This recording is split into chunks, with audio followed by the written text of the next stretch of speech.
Okay, everybody, I'm back. The chili's been bubbling away for a good 45 minutes since the cumin was added in.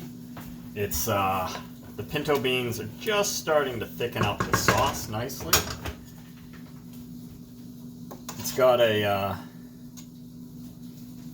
nice flavor. The chili powder and everything is already in there. It's got a nice flavor, not too crazy hot. And if it does turn out to be too mild after the habanero ground round goes in, I can always make that up at the dinner table by adding like a spicier salsa. So here are the drained black beans that I'll go in, and I want these to kind of maintain their shape because the pinto beans have dissolved and thickened up. These black beans will just add kind of like a nice bean character, so it's not too monotonous. You get a little bit going on. And then also, I like to throw in, just straight out of the freezer,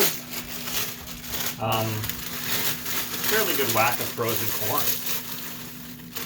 And again, you know, that just adds a bit of character and a bit of texture. Really nice. Now, I'll turn this up a bit because I've just added room temperature and frozen stuff, so I'll bring it back up to a bubble again after you add these cool things in. And then at this stage I also want to put in my peppers. So these were the peppers sauteed in a little bit of garlic.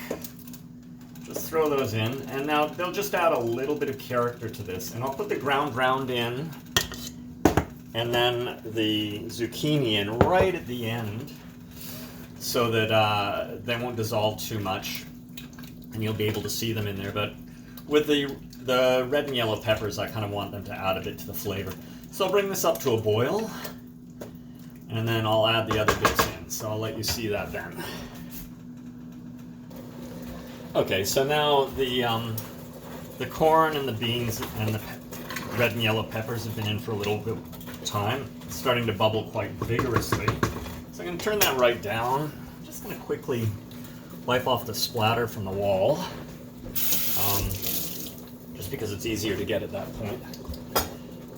And then give that a nice little stir. So nothing's sticking, but the pinto beans have almost entirely dissolved. I've got 2 tablespoons of salt right here. I'm going to put in. I'll probably need a little bit more, but start a bit lighter. And also remember, because I'm salting at the end, and things like the peppers and the zucchini, the corn, and the beans and things haven't absorbed that salt, it's actually gonna taste less salty tomorrow once all of the salt has been absorbed into those items. So it's not bad to go a little bit heavy, but be careful. You know, and it depends how much salt you put in, depends on a lot of aspects. Because I'm using canned beans, there's always the risk, there's always more salt in the canned products. So you kind of have to lighten up. So just telling you how much to put in maybe doesn't matter. And it depends on your taste. Like, depending on where you live, some people don't like a lot of salt in their food and some people do. Alright, so that was the ground round has gone in. And it had the habanero pepper and the garlic sauteed with it in oil.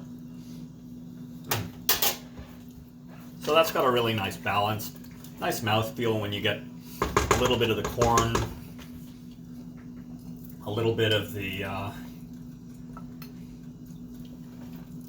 ground round, the beans. So it's got a really nice authentic feel. Now if you want this to be a bit more like a refried bean, you could add a bit of like matzo corn flour or something. But because I'll often do refried beans on the side, I don't bother. And we'll just take a quick look. I would garnish this with cilantro or something. It's, here, I'll show you what it looks like in the pot. So there it is. You can see all of the distinctive items. The peppers are still whole, the corn, the black beans, the ground round are all presenting really nicely in there.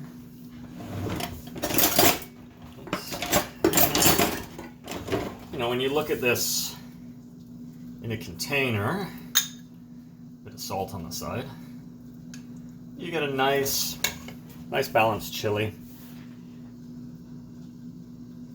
And that's pretty much it. So thank you for watching, and that was my homemade vegan chili.